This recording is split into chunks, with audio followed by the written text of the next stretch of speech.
Olá pessoal, aqui Miquel Sousa do canal Jogos no Tabuleiro. Venho fazer mais uma recomendação de 6 jogos para jogar até 6 pessoas, ou que podem ser jogados a 6 pessoas.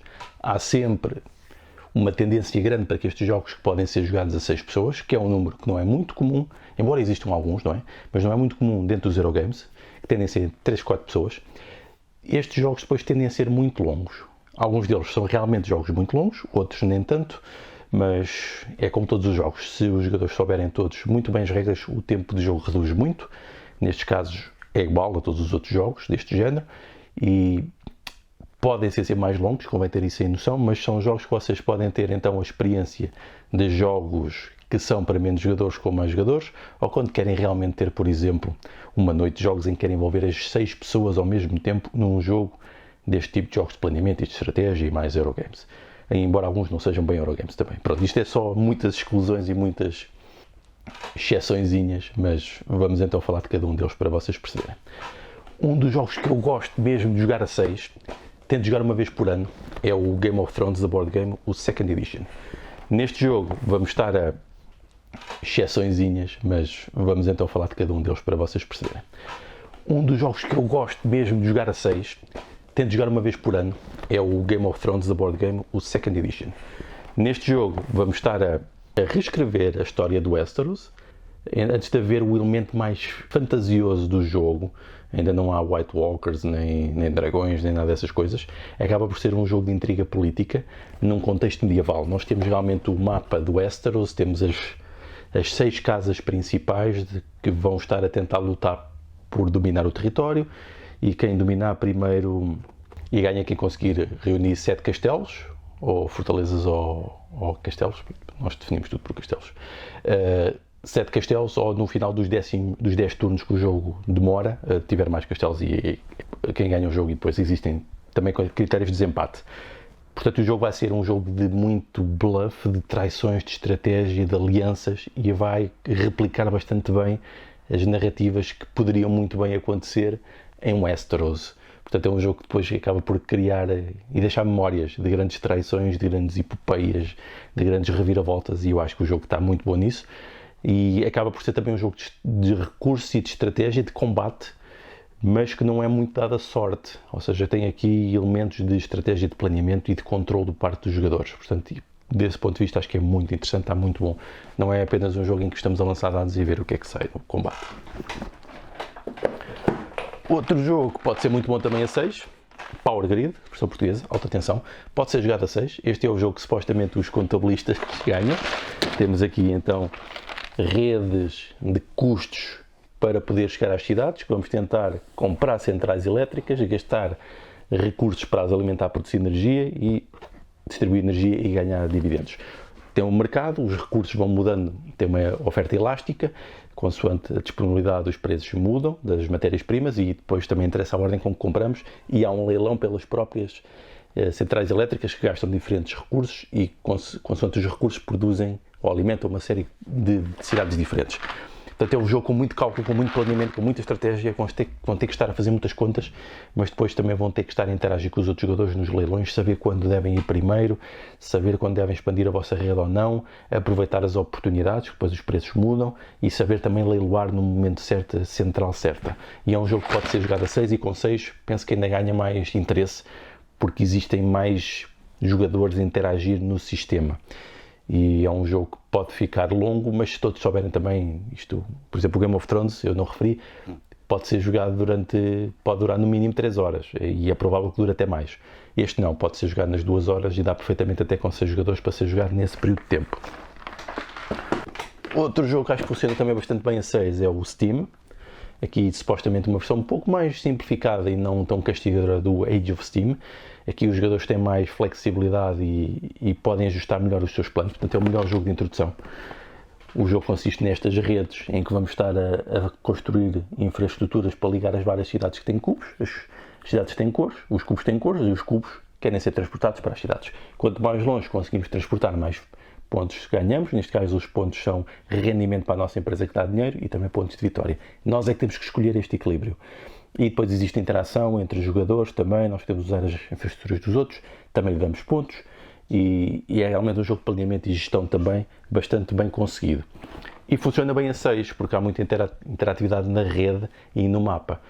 Também fica longo, também pode chegar às 2 horas ou mais, depois depende da velocidade com que os jogadores tomam as decisões, mas eu diria que é um excelente jogo para entrar nestes jogos de criação de redes e chamados pick-up and delivery, ou seja, recolher os recursos e distribuir e ganhar benefícios com isso. É um jogo de comboios, embora não entre naqueles típicos jogos de comboios em que tem ações, ou seja, participações nas empresas.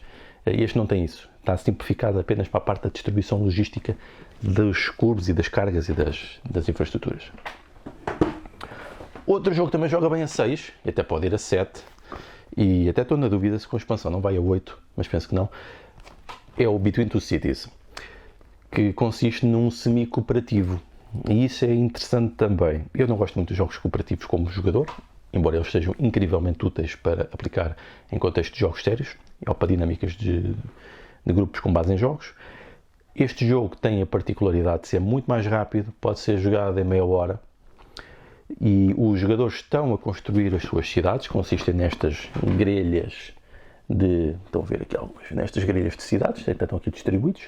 Cada jogador ou cada parte está a construir uma cidade entre eles, daí ser entre duas cidades, que constrói com as pecinhas que chegam e é um drafting, ou seja, chegam as peças, nós escolhemos uma para poupar a cidade, passamos, os dois jogadores fazem isso, portanto, no final de cada ronda, cada grupo de cidades vai ter 2 peças para escolher e os jogadores em conjunto decidem a configuração.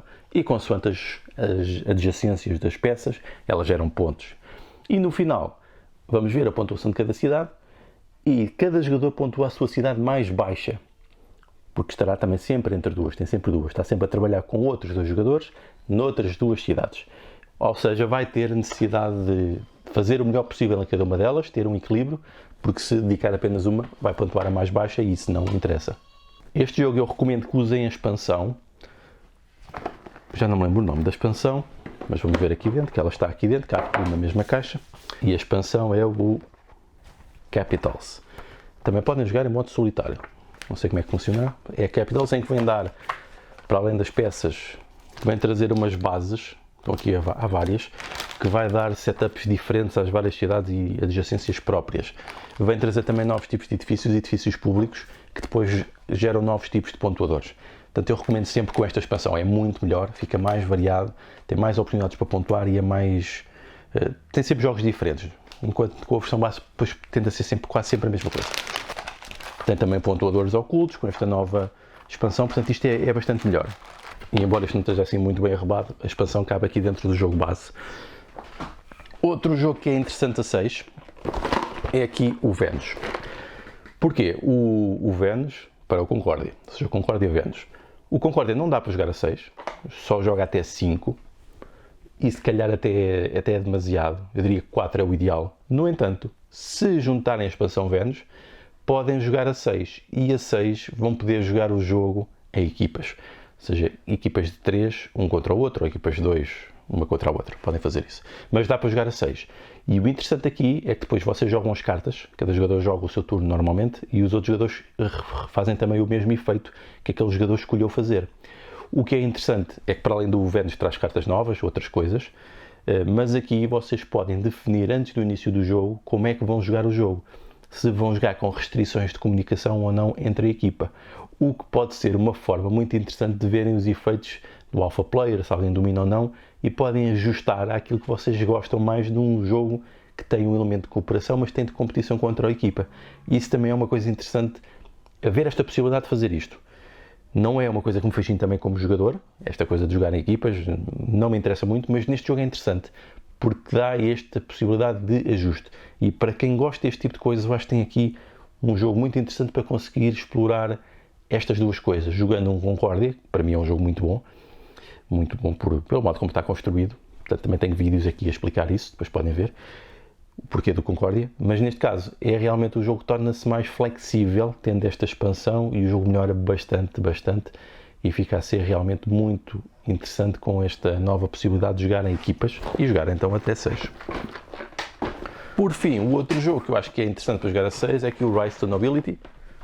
Ao contrário, se adicionarem aqui o Rise to Nobility Beyond. porque dá mais possibilidades para terem maneiras de pontuar. Enquanto este pode ficar assim um bocado repetitivo, o Rise to Nobility, a versão normal, é que vai acabar por ser uma corrida a tentar arranjar o máximo de colonos possível, porque dá muitos pontos, enquanto neste tem já cartas que adiciona e outro sítio onde podem colocar também ações, que vai dar outras possibilidades para pontuar e interagir isto tudo. Trata-se de um placement, em que vão colocar os dados e fazer ações, é como se fossem os vossos trabalhadores, que têm um grande motor de produção, vão produzir muitos recursos, existem muitos recursos diferentes que podem usar para ativar imensas coisas, para atrair colonos, para fazer contratos, para vender, para gerar dinheiro, para agora jogar com as cartas do Beyond. Tem imensas coisas que podem fazer com eles. Tem alguma interatividade entre os jogadores, porque vocês depois, segundo como colocam nos várias localizações, pode gerar recursos também ou não. Tem essa parte interessante. Pode ser longo o jogo, portanto é conveniente que os jogadores saibam todos jogar o jogo, mas se todos souberem jogar o jogo, até acaba por ser bastante interessante e fluido, e conseguem jogar pelo menos, eu diria que em 2 horas e meia a 6. 2 horas e meia a 3, desde que todos saibam jogar bem o jogo. 3 se calhar é mais seguro. Portanto, é um jogo que eu gosto, não tenho jogado muito, porque nem sempre é fácil encontrar pessoas que dominem o jogo, porque depois pode ser muito desequilibrado a curva de aprendizagem, convém estar bem dentro do jogo, mas eu gosto particularmente, e depois a nível de componentes isto está muito bem conseguido, os componentes são muito interessantes, mas tem um problema de ocupar muito espaço na mesa. E se tiverem as versões Kickstarter, como eu tenho, os recursos têm as miniaturas de tudo, por exemplo, se quiserem mobiliário são mesmo cadeirinhas, e livros são mesmo livrinhos, e eu acho que está muito interessante e está... Agora com esta expansão sim, ficou no ponto. E pronto, foram estas 6 recomendações de jogos, que podem ser jogados até 6, que são bons jogos, embora eu tive o cuidado de escolher desta vez alguns jogos que não encaixam totalmente no meu perfil, mas podem encaixar no vosso, especialmente quando procuro alguns jogos que têm alguns elementos de cooperação, embora aqui sejam só semi-cooperativos, o caso que eu vos trouxe hoje, que são aqueles que eu aprecio mais. Os totalmente cooperativos não me interessam muito, não gosto muito das dinâmicas e das experiências de jogos que criam, pelo menos em contexto de gamer, de jogador pelo hobby, que é nesta perspectiva que eu estou aqui a partilhar. No entanto, são imensamente poderosos no que toca a jogos para objetivos e jogos sérios. Mas ficam aqui 6 recomendações um pouco diferentes e mais variadas do que normalmente são aquelas que apenas sigo pelo meu gosto próprio, para dar também aqui um bocadinho de abrangência. Pronto, ficam aqui estas 6 recomendações para juntar a mais as outras 6 recomendações, a todas as outras 6 recomendações que eu fiz, de 6 jogos que podem ser jogados até 6. Então vá, Deus!